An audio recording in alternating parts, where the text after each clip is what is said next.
avec le plat régional des churros. Passion Cuisine, lundi 13h30 sur TV Rogers.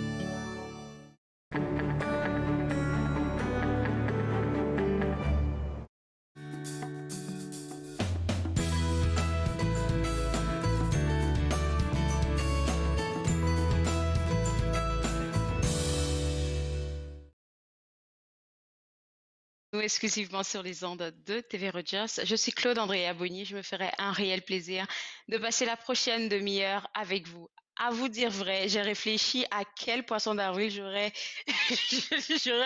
pu vous faire, mais j'ai pas trouvé. Donc, je vais profiter seulement de cette première journée d'avril pour vous souhaiter un très bon mois d'avril et surtout un bon week-end pascal. Aujourd'hui à l'émission, on va parler avec Roxane Bélanger de Premier Mot. On va aussi s'entretenir avec Monsieur Patrick Mainville sur l'Institut des métiers spécialisés du Collège La Cité. Et tout de suite, pour commencer, j'ai avec moi Madame Nicole Thibault, qui est l'heureuse récipiendaire, je vais dire la lauréate du prix des prix Bernard Grandmaître dans la catégorie alliée de la francophonie, mais elle est aussi la directrice générale du Canadian Parent for French et c'est un organisme que malheureusement moi je ne connais pas et j'ai vraiment envie de savoir qu'est-ce que le CPF a pour mandat et qu'est-ce qu'il fait dans la région.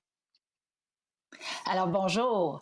Alors, Canadian Parents for French existe depuis 40 ans. Alors, je pense que la plupart des parents anglophones nous connaissent assez bien. Alors, c'est vraiment pour ça, nous sommes un organisme pour aider les anglophones à avoir accès à des opportunités pour apprendre le français pour leurs enfants. Alors, surtout, on travaille avec les conseils scolaires anglophones. On est bien connu avec le programme de l'immersion française qui est répandu à travers le pays maintenant. Mais dans ses débuts, c'était CPF qui était là, comme les parents qui disaient on veut un bon programme de français pour nos enfants parce qu'on croit à un Canada bilingue. Alors, c'est un peu ça notre organisme. Des activités pour les jeunes. On a un concours d'art oratoire qui est bien connu. On fait du tutorat. Maintenant, c'est du tutorat virtuel, bien sûr. Virtuel. Oui. Et nous avons beaucoup de bénévoles dans les communautés. Alors, c'est des mamans, des papas qui travaillent à organiser des concerts en français, par exemple, dans l'école, qui peuvent organiser un carnaval d'hiver, pour s'assurer que ce n'est pas seulement le français, la langue qu'on apprend, mais on apprend aussi sur les cultures francophones. Oh wow, c'est un très très très beau mandat et un gros mandat en même temps. Et moi j'ai envie de savoir, c'est quoi le parcours professionnel qui vous a mené jusqu'à la direction de cet organisme-là? Alors, moi, j'ai commencé comme enseignante en français de base, en français en immersion. On voit le désir des parents que leurs enfants ont la chance d'apprendre le français. Moi, je suis l'heureuse que j'ai pu passer par des écoles francophones. Mais c'est parce que j'étais au Québec. Ma mère était irlandaise. Elle parlait pas un mot français, mais elle nous a inscrits dans les écoles françaises. Alors moi, j'ai eu la chance d'apprendre le français, puis je crois que c'est important que tous les Canadiens ont cette même chance. Alors, comme route professionnelle, enseignante, c'était vraiment mon désir. Puis c'est ma passion, vraiment. Depuis quelques années, j'ai sorti de la classe, j'ai eu la chance d'offrir des ateliers, du développement professionnel pour les enseignants. J'ai eu la chance de passer par la faculté d'éducation à l'Université d'Ottawa pour quelques années. Et ensuite, j'ai pris la relève à un organisme qui est l'Association canadienne des enseignants en langue seconde. Puis quand j'ai eu ce petit bug, un petit peu le fun d'avoir le leadership d'une association. Et maintenant, je suis avec Canadian Parents for French. Parcours professionnel à acclamer. Vous êtes vraiment une alliée de la francophonie, mais il faudrait aussi mentionner autre chose que moi j'ai trouvé intéressant dans votre parcours professionnel, c'est que vous êtes même allé aller créer en fait des ressources pédagogiques qui seraient utiles et aux parents et aux élèves et aussi aux enseignants. Ça, là, on voit en fait l'amour pour la francophonie que vous avez. Ben, c'est d'apprendre comment est-ce qu'on peut partager ça avec les jeunes. Alors, on a des très motivés, bien sûr, mais il y en a toujours qui sont un peu moins motivés. Alors, il faut trouver des bons livres, des bonnes histoires. Il faut avoir la chance de faire ce rapprochement avec l'autre.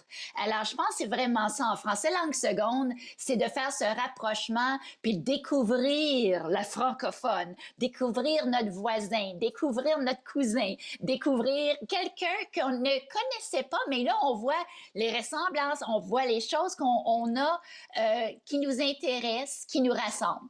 Alors, que ce soit des livres, que ce soit des ateliers, on a fait beaucoup de vidéos, on a fait aussi des balados. C'est différentes façons d'aller chercher les gens et surtout avec différents niveaux. Alors, j'ai travaillé avec TFO, j'ai eu la chance de travailler à contrat avec eux, développer des ressources sur leur site web, même ils ont leur TV, mini TFO, ça s'appelle. Il y avait des petites émissions pour les jeunes. Alors, j'avais fait un guide sur l'épicerie. Alors, ça parlait un petit peu comment aller chercher la nourriture. Puis, il faut penser avec les parents les chances qu'ils ont d'utiliser le français à la maison pour faire le lien à l'école. Alors, si vous pouvez penser à un parent anglophone faire l'épicerie, on leur donne des idées comment ils peuvent pratiquer le français avec leur enfant à l'épicerie. Le jeune va avoir plus de confiance quand il se rend à l'école. Alors, c'est un peu ça notre but. Et puis, oui, c'est plaisant. Puis, c'est très créatif quand on peut faire des ressources pédagogiques. Alors, c'est le fun.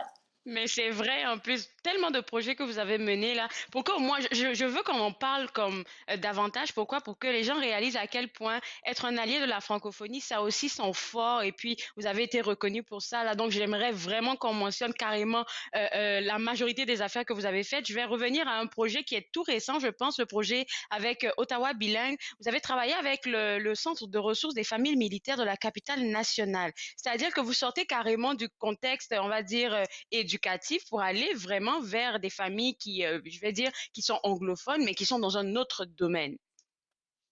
Oui, alors il faut penser que les familles militaires voyagent partout au Canada. C'est un peu avec leur emploi. Alors, ils peuvent se retrouver dans différentes villes avec plus ou moins de français. Alors, imaginez qu'il y a une famille exogame, un parent qui parle français, un autre qui ne le parle pas, puis ils se retrouvent dans une ville où ils n'ont pas de leur contact. Alors, on a pensé travailler avec les centres de ressources de famille. S'ils ont le désir d'inscrire leurs enfants dans leur école pour le programme d'immersion, c'est un grand pas. Puis, il faut avoir cette confiance. Alors, on a pensé à un petit sac qu'on appelle Bonne Nuit. À l'intérieur du sac, ça leur offre une petite routine pour l'heure du coucher. Comment est-ce qu'on peut faire ça de façon bilingue? Ensuite, on a ajouté des livres de contes en français. On a ajouté des comptines. On a un petit sac un petit livre de coloriage pour augmenter le vocabulaire puis la confiance en soi à la maison. Alors, maman, papa apprend le français avec moi. J'ai 3 ans, j'ai 4 ans. Là, je m'en vais m'inscrire à la maternelle en immersion. Puis là, je me sens confiant quand j'arrive à l'école. Alors, c'est souvent cette première... l'accueil doit être fait de façon où avoir confiance pour l'enfant. Alors, les petits sacs, on les a distribués à 150 familles. Très bien reçu. Wow.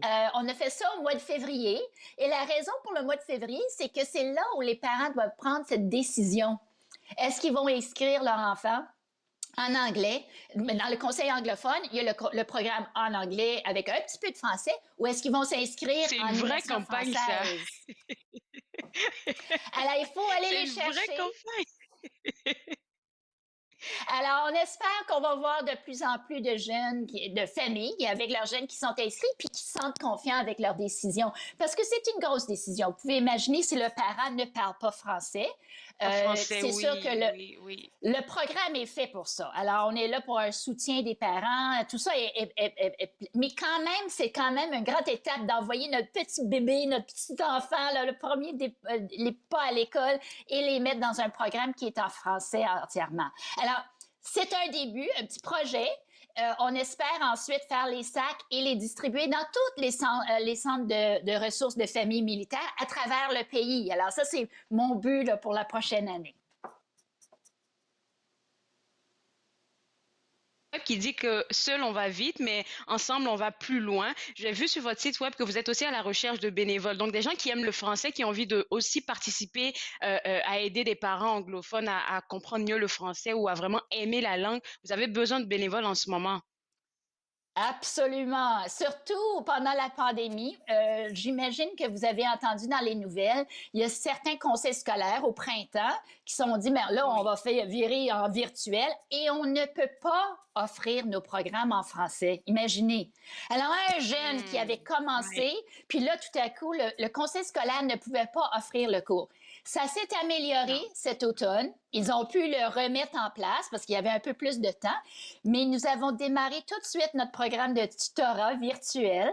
Je dois vous dire qu'on a eu 500 personnes francophones qui sont dit oui, je vais offrir 1 heure par semaine avec un jeune en quelque part au Canada. Et je dois vous dire que la région d'Ottawa a été incroyable. La plupart de nos bénévoles viennent de notre région. Et puis, ce qui était intéressant avec les réactions des bénévoles, c'est qu'ils ont dit, mais moi, je suis de pair avec un petit jeune qui a 7 ans à Lethbridge, Alberta. Et je suis surpris comment il adore le français. Et un autre Wow, en tout bénévole cas. nous a dit, j'ai rencontré une jeune fille de 13 ans, elle était à Saskatoon. Alors, puisque nous sommes un organisme au niveau national et le côté virtuel nous a Il va nous permis à rester 30 faire secondes. ces liens.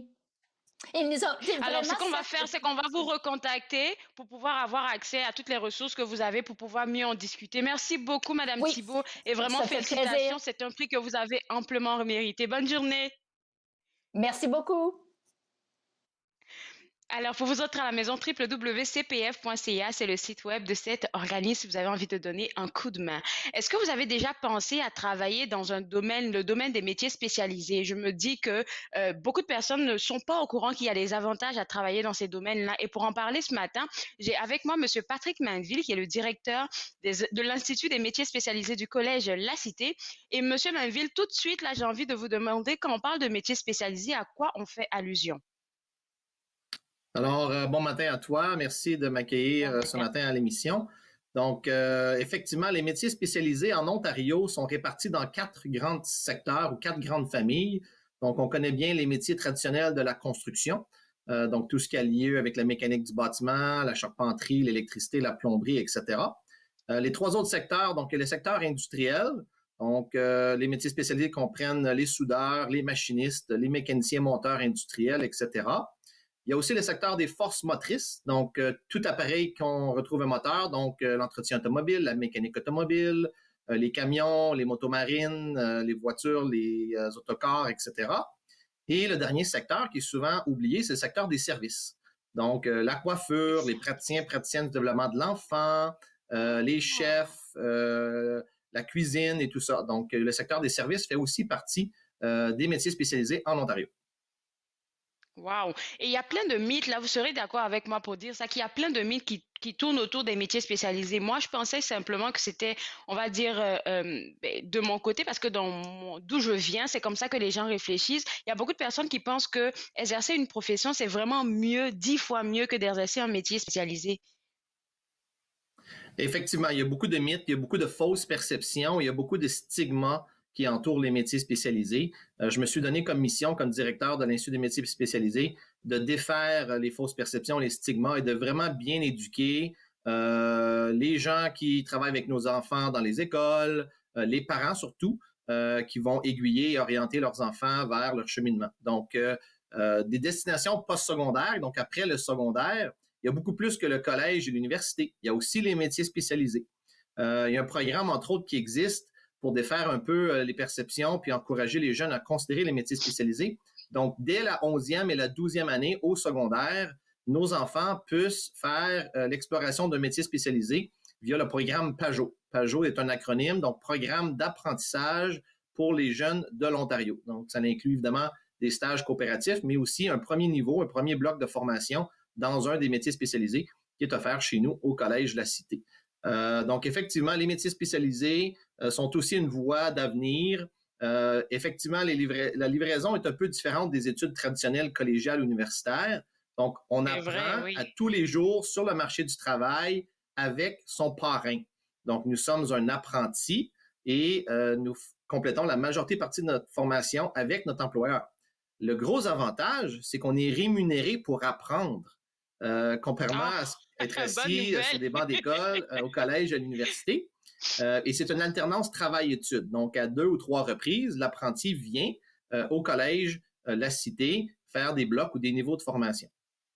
Je veux aussi peut-être, pour répondre à ta question davantage, pour ceux et celles qui préfèrent des études traditionnelles, post-secondaires, à temps plein, 2 jours dans un collège, il est possible aussi de se faire former et développer ses compétences dans un métier spécialisé de la façon traditionnelle dans des études collégiales sur campus. Ça aussi, c'est possible. Waouh, c'est beaucoup d'opportunités qui s'ouvrent aux gens qui veulent s'intéresser à ce domaine-là. Je savais même pas qu'il y avait un programme pour les jeunes de la 11e et la 12e. C'est intéressant, ça. Et deuxième mythe que je veux qu'on essaie de discuter ensemble, c'est le fait de penser que les métiers spécialisés, c'est seulement pour les hommes. Parce qu'en tant que Ah, femme, bon, là, se bon, voir bon. en train de faire de la soudure, ben, ça se peut, mais c'est toujours bizarre de voir ça. Oui, mais sache que je dis bien trois de nos professeurs au Collège La Cité en soudure sont des femmes. Eh bien, dis donc. Il y a de la place pour tout le monde dans les métiers spécialisés.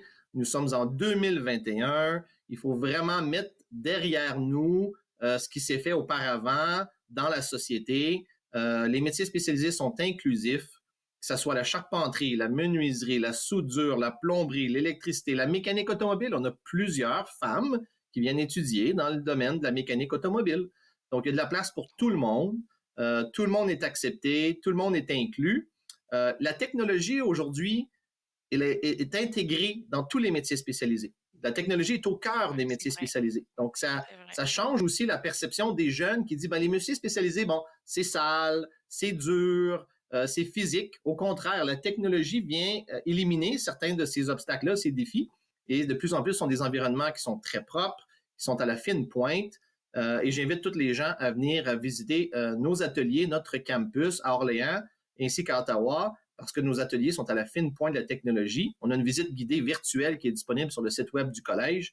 Donc, les gens pourront voir de quoi je parle.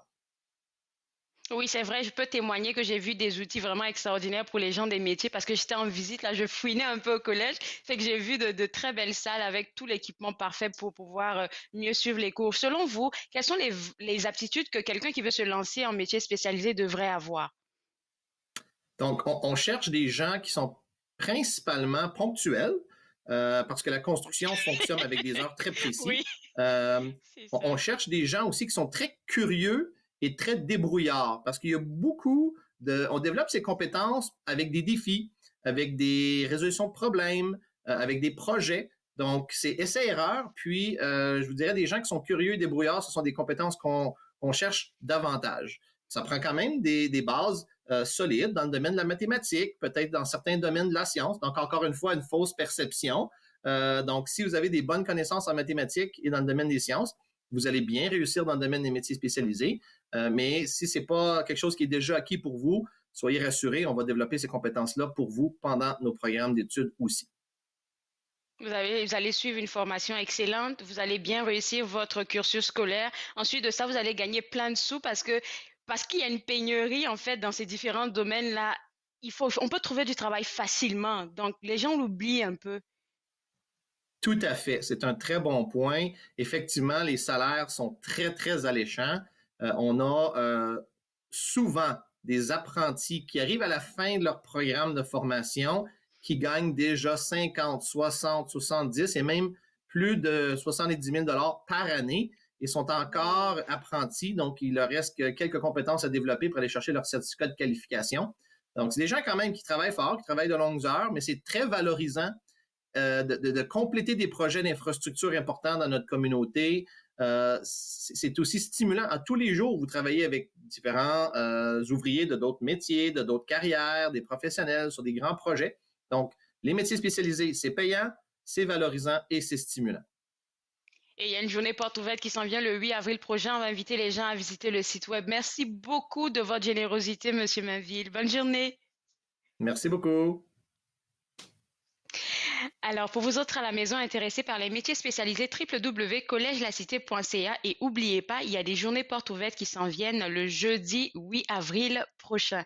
Alors, c'est gratuit, je vous invite à faire un tour. On va maintenant parler d'un autre programme et ça, c'est un programme, trois autres programmes en fait pour les plus jeunes avec moi, Roxane Bélanger de Premier Mot. Aujourd'hui, ce matin, tu voulais nous parler de trois programmes spécialisés que vous offrez là-bas à Premier Mot. Et j'ai trouvé ça intéressant parce que ça tourne autour de la communication, l'audition et de la vision.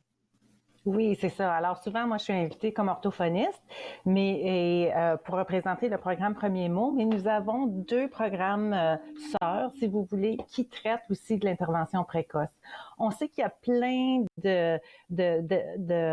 d'aptitudes puis d'habiletés qui vont avoir un impact sur le développement de la communication. Alors, par exemple, la vision et l'audition.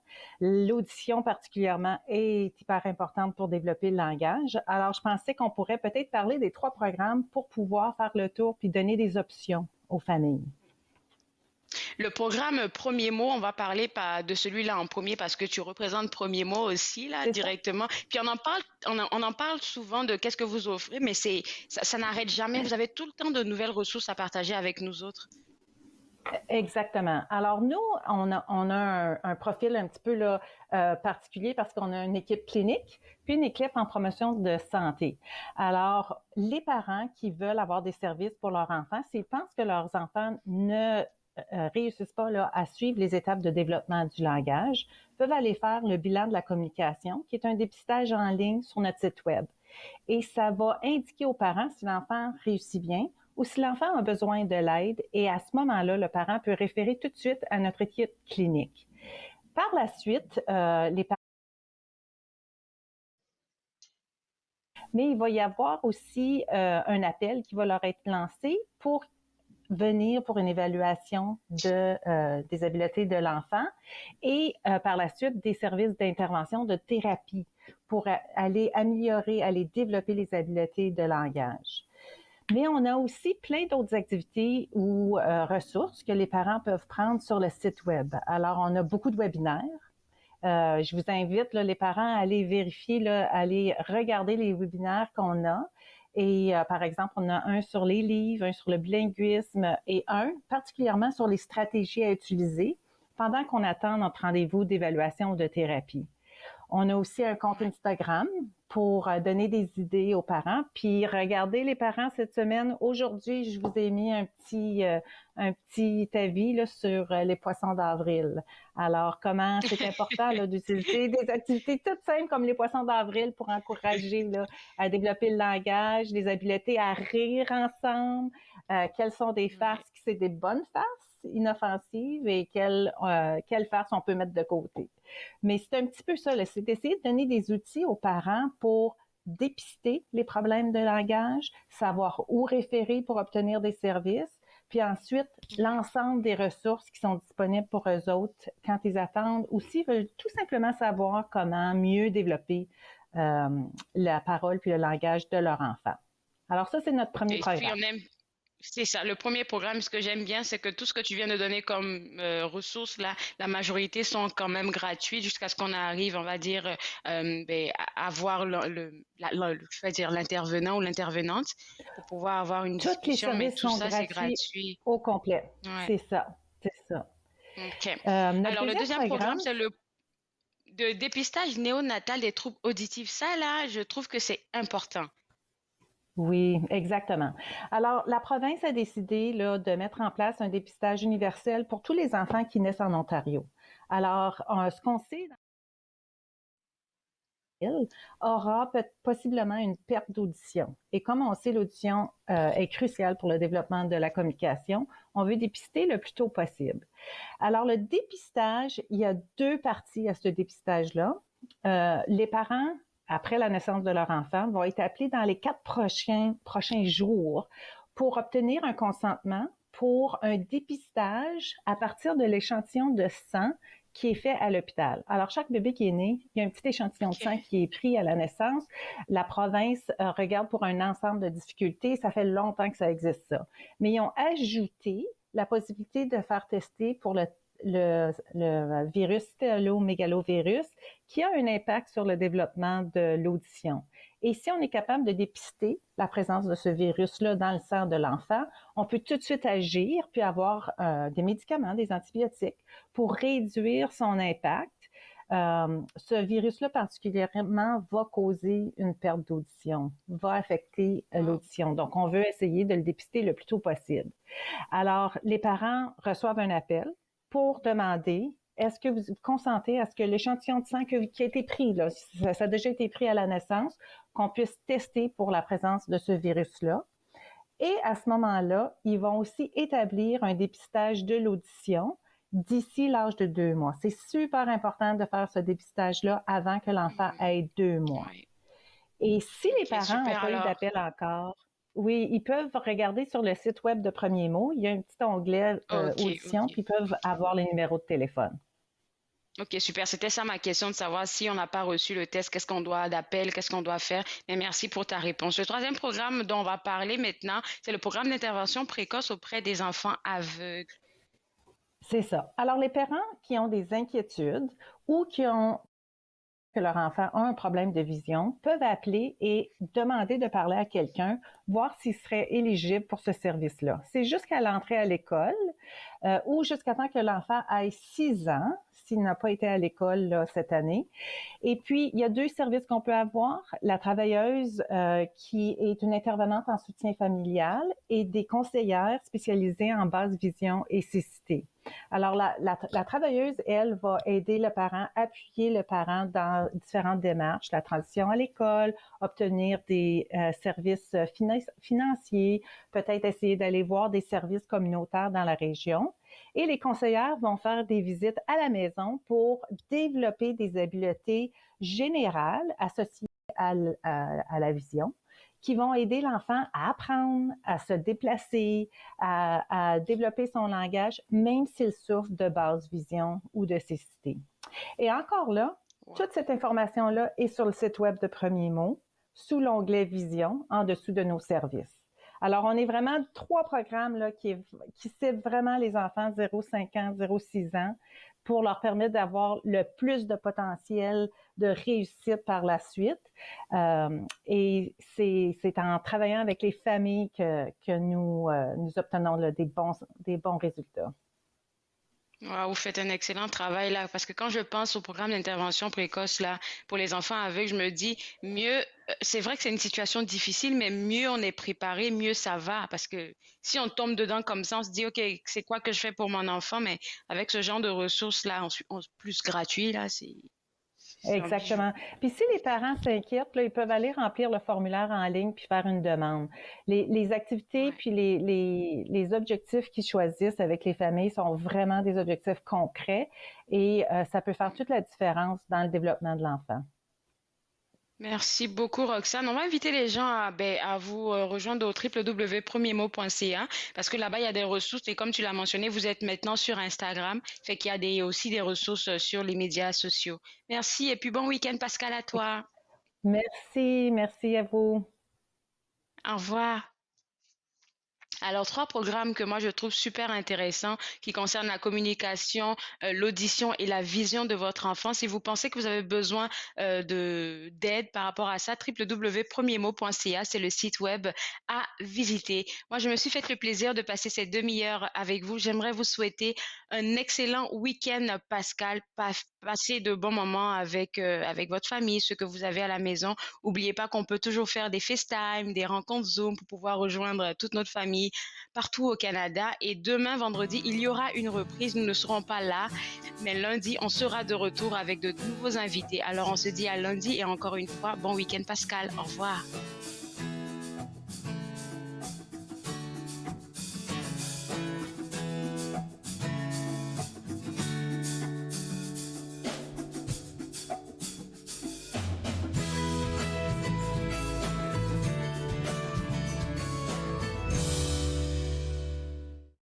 Faites-nous part de vos commentaires en composant le 613-521-2323 par courriel sur Facebook et Twitter.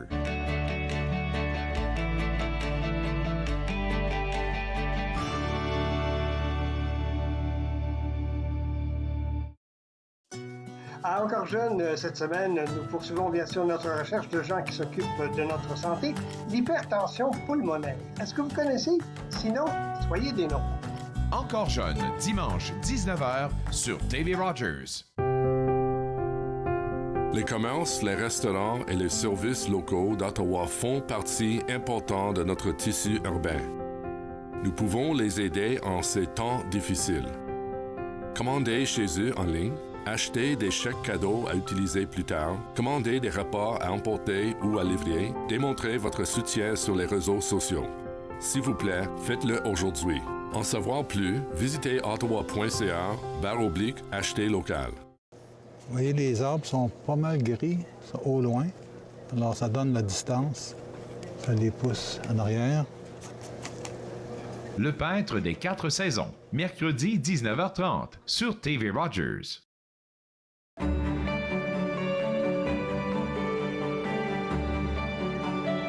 Vous regardez TV Rogers, Ottawa.